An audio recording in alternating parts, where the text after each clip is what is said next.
Es inevitable que en algún punto de la vida nos encontremos en una situación donde alguien importante acaba de fallecer. Probablemente estés destrozado y para lo último que tienes cabeza es para pensar en cómo ayudar a un niño a lidiar con la pérdida de la mejor manera. Este video te servirá como una pequeña guía para ayudar a los niños a comprender la muerte, atravesar las etapas del duelo de manera sana, llorar la muerte de un ser querido y sobrellevar una pérdida adecuadamente. Para empezar, definamos qué es un duelo. Para Bowlby, el término duelo se define como todos aquellos procesos psicológicos inconscientes que la pérdida de una persona amada pone en marcha, cualquiera que sea el resultado. En otras palabras, el duelo es esa experiencia de dolor, lástima, tristeza o resentimiento que se presenta de diferentes maneras por la pérdida de algo o de alguien que tuvieron algún valor significativo. Existen algunas etapas que se atraviesan al llevarse a cabo un duelo. Según la teoría de Elizabeth Kubler-Ross, existen 5 etapas. La primera de esta fase es la negación, que se caracteriza porque la persona no acepta la realidad consciente o inconscientemente de la pérdida que se tuvo. Esto debido a ser un mecanismo de defensa y es normal. Sin embargo, el verdadero problema se da cuando las personas se quedan estancadas en esta etapa al no poder afrontar el cambio traumático, por lo que decide ignorar la pérdida como respuesta defensiva. En segundo lugar, se encuentra la ira, distinguida por manifestarse de diferentes maneras, culpando a uno mismo o a los demás, además de proyectarse contra animales u objetos. La negociación es la tercera etapa, donde el dolor lleva a buscar una negociación ficticia. Aquí, muchas personas tratan de negociar incluso con una fuerza divina. Otros casos pueden llevar a cabo otras negociaciones o compromisos, como lo son realizar promesas. La depresión es la cuarta etapa, en donde el impacto de la pérdida puede llevar a una persona a una situación muy dolorosa, que viene acompañada de una enorme tristeza y entrar en una crisis al darse cuenta de que esa persona desaparece de su vida. Por último, aparece la etapa de aceptación. En esta etapa se ha aceptado esta situación dolorosa y dependerá de los recursos de cada uno para aceptarla. Cabe señalar que es una etapa donde se representa desapego emocional y comprensión de lo que sucede. Es importante además conocer los diferentes tipos de duelo que existen, los cuales se mencionan a continuación. Duelo anticipado. Este tipo de duelo ocurre cuando se conoce que se sufrirá una pérdida imperiosa, pero todavía no ha sucedido. Por ejemplo, una enfermedad incurable, un largo viaje o un divorcio. Duelo sin resolver. Se habla de duelo sin resolver cuando la persona lleva estancada en el proceso entre 1 año y medio y 2 años, debido a que quede estancado en alguna de las fases y no se llegue a la aceptación. Duelo crónico o patológico. Cuando el duelo se apodera de nuestra vida y está presente en todo lo que hacemos, no somos capaces de olvidar, y la muerte y el dolor siempre están ahí, siempre están en nuestro pensamiento. Duelo ausente. Como su nombre indica, es un duelo que parece que no se ha dado. La persona queda bloqueada en la primera fase de duelo, que es la negación, y no avanza. Duelo retardado.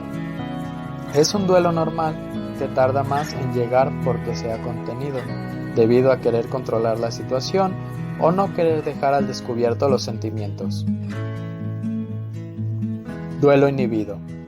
El duelo inhibido se produce cuando hay una dificultad en la expresión de los sentimientos, por lo que la persona evita el dolor de la pérdida. Suele venir asociado a quejas somáticas. Las limitaciones de la personalidad del individuo le impiden llorar o expresar el propio duelo. Duelo desautorizado. En este tipo de duelo existe un rechazo del entorno, tanto laboral, personal o social, hacia el dolor que padece una persona. Con el paso del tiempo, los demás intentarán desautorizar el duelo por quien no ha experimentado el sufrimiento. Asume que el doliente tiene que dejar de sufrir y vivir feliz sin problemas. Duelo distorsionado. El duelo distorsionado se presenta cuando la persona previamente ha experimentado un duelo y a corto plazo se encuentra viviendo un nuevo duelo, donde su reacción es fuerte y desproporcionada. Es importante aclarar cómo se ha conceptualizado la muerte para comprender más a fondo la perspectiva de los niños al tratar de entender qué es la muerte. Los 5 componentes más utilizados para pensar en el concepto de la muerte de manera general son: la irreversibilidad. Esta refiere a la comprensión de que no es posible volver al estado vivo una vez que se ha muerto. La finalidad. Esta es la comprensión de que ningún organismo viviente mantiene sus funciones orgánicas después de muerto. La causalidad. Alude a los factores materiales que conducen a la muerte. La inevitabilidad. Implica que la muerte, como fenómeno natural, es inherentemente universal e ineludible para cualquier ser vivo. La vejez. Supone la comprensión de la secuencia vital y particularmente el momento previo a la muerte. Es importante entender y comprender la perspectiva de la muerte de los niños para explicarles el concepto en general, teniendo en cuenta la fase del desarrollo en la que se encuentran. Tomando como referencia la teoría del desarrollo de Piaget, antes de los 12 años no existe la capacidad de integrar el concepto de la muerte como el que existe de manera universal desde los componentes explicados anteriormente. Entre los 3 y los 7 años se da el pensamiento preoperacional. Este es centrado en la intuición. Trae consigo la búsqueda de mecanismos causa-efecto para lo que va sucediendo. Es decir, existe una idea esbozada de la muerte, pero como un fenómeno que es reversible o temporal, con atribuciones mágicas que responden a su pensamiento preoperacional, y el concepto puede incluso adquirir propiedades tenebrosas. Entre los 7 y los 12 años aparece el pensamiento operacional, donde se van adquiriendo los diferentes componentes mencionados anteriormente que constituyen el concepto de muerte. Por otro lado, el niño en esta etapa es capaz de ver las situaciones bajo distintos puntos de vista, pero aún es incapaz de generar un pensamiento abstracto para comprender lo permanente y absoluto de la muerte. Elementos de la propuesta de esta teoría fueron corroborados en investigaciones posteriores, donde se encontró lo siguiente. Para los niños menores de 5 años, la muerte no es un estado final, sino más bien un evento reversible, como ir a dormir. Los niños de 5 a 9 años, aproximadamente, comprenden la finalidad de la muerte entendida como la detención de las funciones propias del organismo. Aquí se encuentran frecuentes versiones antropomórficas de la muerte. Se representa como atrapando gente o como un ser de quien uno no puede escapar corriendo. Pasando los 9 años, la muerte es reconocida como final, irreversible e inevitable. Ahora bien, al pasar por una pérdida nos preguntamos, ¿cuál es la mejor manera de decirle a un niño que alguien ha muerto? No esperes mucho tiempo para comunicarle la noticia, ya que de lo contrario, el niño podría enterarse por otro lado. Procura mantener la calma en todo momento y hablar con una voz tranquila en un lugar adecuado. Lo principal es decirle en pocas palabras cómo ha muerto el ser querido. Al referirte a la muerte, evita decir términos como se lo han llevado, ha emprendido un largo viaje, se ha quedado dormido, etc., porque solo lograrás confundirlo y darle falsas esperanzas.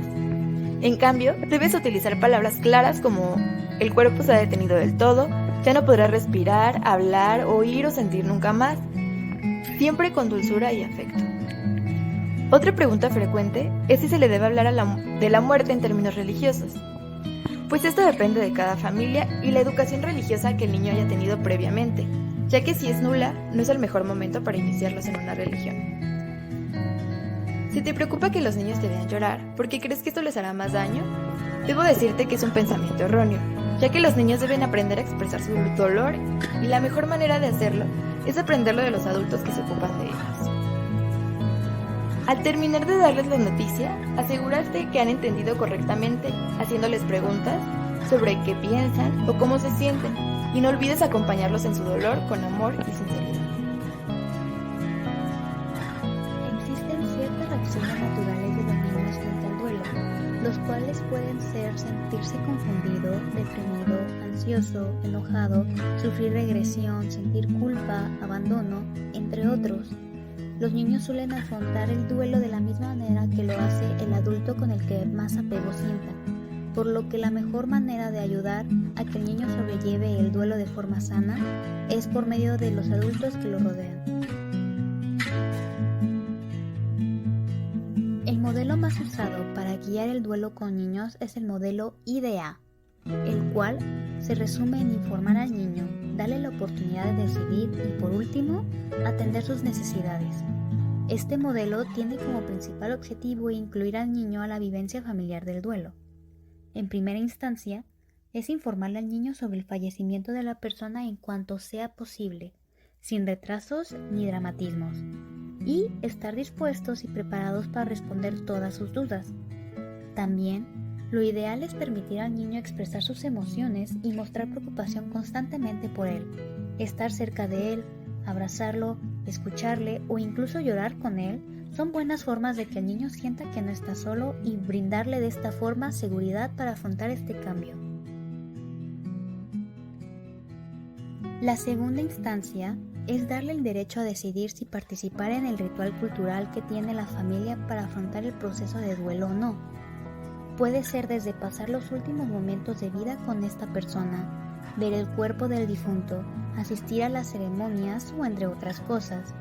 Siempre hay que acompañarlo en todo momento, explicarle qué es lo que está pasando, por qué se está haciendo y resolver todas sus dudas. También se puede incluso invitarlo a involucrarse en la organización y en la ceremonia. En caso contrario de que no quiera participar, es importante respetar su decisión y no culpabilizarle por ello. En tercera y última instancia, es la atención a sus necesidades. El principal objetivo de esta es asegurar las 3 necesidades básicas que surgen en los niños cuando se enfrentan a una pérdida, y estas son amor, orden y rutina. Estas necesidades ayudan a que el niño mantenga la seguridad emocional afectiva que necesita para enfrentar el duelo. A veces el amor que percibe el niño no es suficiente, así que hay que estar atentos y asegurarse de expresar el afecto hacia él como se puede. Puede ser desde el contacto físico como besos y abrazos, hasta incluso recordarle verbalmente que se le quiere y, claro, pasar tiempo con él. Es necesario restablecer el orden después de la pérdida para que el niño pueda sentir cierta seguridad y control sobre su vida.